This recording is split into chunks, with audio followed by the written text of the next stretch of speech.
Sejumlah informasi dari berbagai daerah di Provinsi Banten kami sajikan dalam Berita Banten yang dipersembahkan oleh PRSSNI Banten dan disiarkan serentak oleh seluruh radio anggota di 8 kabupaten kota di Provinsi Banten.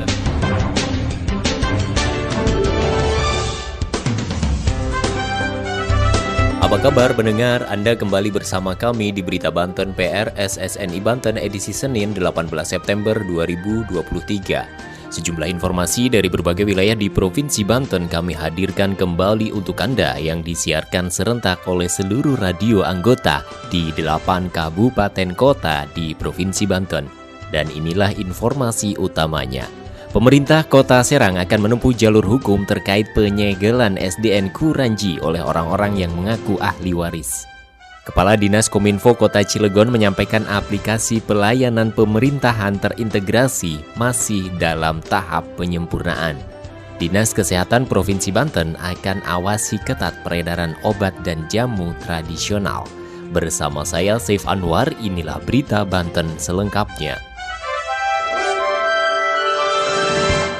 Pendengar, pemerintah Kota Serang akan menempuh jalur hukum terkait penyegelan SD Negeri Kuranji yang dilakukan sekelompok orang yang mengaku sebagai ahli waris tanah. Hal ini dilakukan karena setelah dilakukan mediasi, tidak menemukan titik temu. Berikut laporan Reni Susan dari Radio Mega Suara Serang. Pemerintah Kota Serang akan menempuh jalur hukum terkait penyegelan gedung SD Negeri Kuranji Kota Serang oleh orang-orang yang mengaku ahli waris.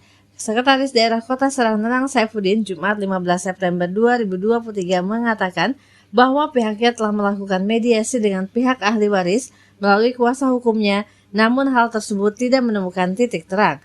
Nanang menyayangkan tindakan ahli waris yang menyegel SD Negeri Kuranji tanpa adanya hasil putusan pengadilan. Menurut Nanang, SD Negeri Kuranji memiliki bukti kepemilikan karena hasil pelimpahan aset dari pemerintah Kabupaten Serang.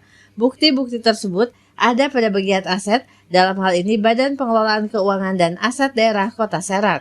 Nanang mengatakan akan mempertimbangkan persoalan penyegelan SD Negeri Kuranji itu akan dilaporkan kepada aparat penegak hukum. Demikian dari Mega Suara Serang, Reni Susan melaporkan untuk Berita Banten. Pendengar, Kepala Dinas Kominfo Kota Cilegon menyatakan terkait aplikasi pelayanan pemerintahan terintegrasi saat ini masih dalam tahap penyempurnaan.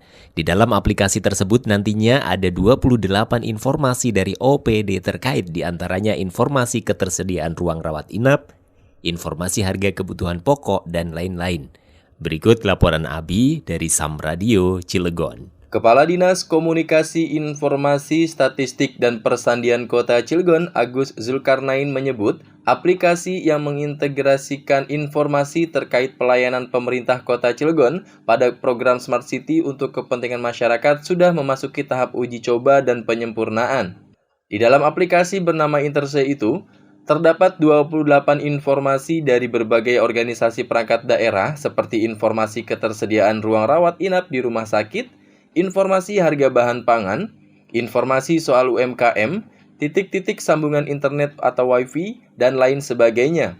Agus menerangkan aplikasi ini sudah bisa diunduh melalui aplikasi layanan pada sistem operasi Android. Namun begitu, aplikasi ini masih membutuhkan dukungan dari berbagai OPD sebagai produsen data agar selalu update. Ia berharap aplikasi itu bisa segera dikenalkan kepada masyarakat luas, terutama masyarakat Kota Cilegon. Aplikasi Interse milik Pemkot Cilegon di Play Store itu memiliki ukuran 17 MB dengan rating 3+. Meskipun demikian, tidak ada informasi terkait berapa jumlah orang yang sudah mendownload aplikasi tersebut. Demikian saya Abi dari Sam Radio Cilegon melaporkan untuk Berita Banten. Berita Banten. Anda masih bersama kami di Berita Banten PRSSNI Banten. Pendengar, Dinas Kesehatan Provinsi Banten akan melakukan pengawasan secara ketat peredaran obat dan jamu tradisional yang mengandung bahan kimia obat atau BKO yang dipasarkan di wilayah Banten. Berikut laporan Asri Aulia dari Radio Ramaloka Serang. Dinas Kesehatan Provinsi Banten akan melakukan pengawasan secara ketat peredaran obat dan jamu tradisional yang mengandung bahan kimia obat atau BKO yang dipasarkan di wilayah Banten. Dinas Kesehatan Provinsi Banten berkoordinasi dengan Balai Pengawasan Obat dan Makanan dalam memberantas peredaran obat dan jamu tradisional yang mengandung bahan berbahaya bagi kesehatan di kabupaten kota di Provinsi Banten. Banyaknya produsen nakal yang mencampurkan BKO untuk memberikan dampak instan menyebabkan bisa ketergantungan dengan produk tersebut. Bahayanya jika dikonsumsi dalam jangka panjang bisa mengakibatkan kematian. Kepala Balai Besar Pengawasan Obat dan Makanan Serang Mozaza Sirait mengatakan dampak dari mengkonsumsi obat dan jamu tradisional mengandung BKO berdampak sangat fatal bagi kesehatan buat masyarakat mengkonsumsinya. Selama ini Balai BPOM telah memusnahkan barang bukti sitaan obat dan jamu ilegal berbahaya yang disaksikan langsung oleh pemiliknya, serta petugas dari Balai BPOM Serang untuk memberikan efek jerah bagi para produsen obat dan jamu tradisional ilegal yang mengandung bahan kimia berbahaya.